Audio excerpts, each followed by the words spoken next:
લોકસભા ચૂંટણી મુદ્દે આજે કમલમમાં ભાજપ અધ્યક્ષ CR પાટીલની અધ્યક્ષતામાં મળશે બેઠક, તો કોંગ્રેસમાં રાજકોટ સહિત ઘણી બેઠકો ઉપર ઉમેદવારોને લઈ અસમંજસની સ્થિતિ।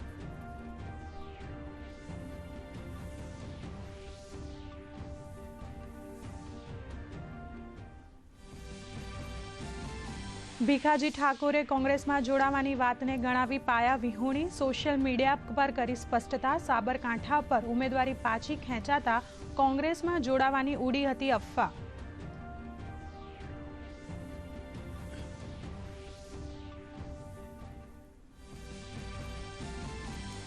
કંગના રનૌત પર આપત્તિજનક પોસ્ટ મામલે કોંગ્રેસ પ્રવક્તા સુપ્રિયા શ્રીનેત આવી વિવાદોમાં। ભાજપે ગણાવ્યું મહિલાઓનું અપમાન, સુપ્રિયાએ પોસ્ટ ડિલીટ કરી માંગી માફી।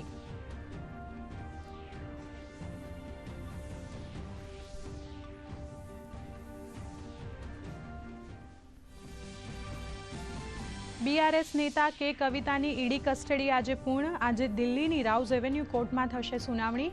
કે કવિતાએ આબકારી નીતિ કૌભાંડમાં 100 કરોડની લાંચ આપ્યાનો છે આરોપ।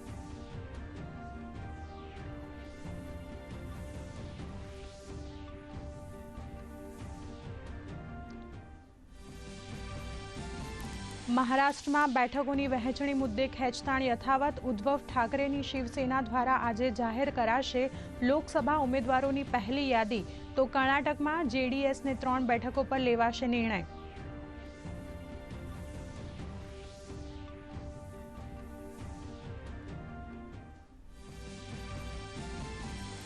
ગાઝામાં તાત્કાલિક યુદ્ધ વિરામ માટે યુએનની સુરક્ષા પરિષદમાં પ્રસ્તાવ પસાર। અમેરિકા સિવાય તમામ દેશોએ યુદ્ધ વિરામના પક્ષમાં કર્યું મતદાન।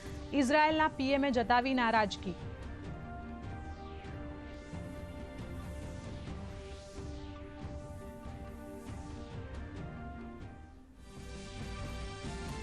ગુજરાતના ગૌરવસમા ગરબાને અમૂર્ત સાંસ્કૃતિક ધરોહર જાહેર કરતું પ્રમાણપત્ર યુનેસ્કો દ્વારા વિધિવત અર્પણ।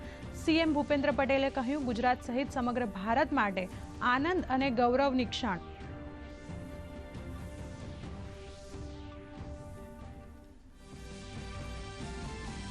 ચોટીલા રાજકોટ હાઈવે પર એમ્બ્યુલન્સ અને ટ્રક વચ્ચે સર્જાયો અકસ્માત। એમ્બ્યુલન્સના ડ્રાઈવર સહિત 3 લોકોના કમકમાટી ભર્યા મોત।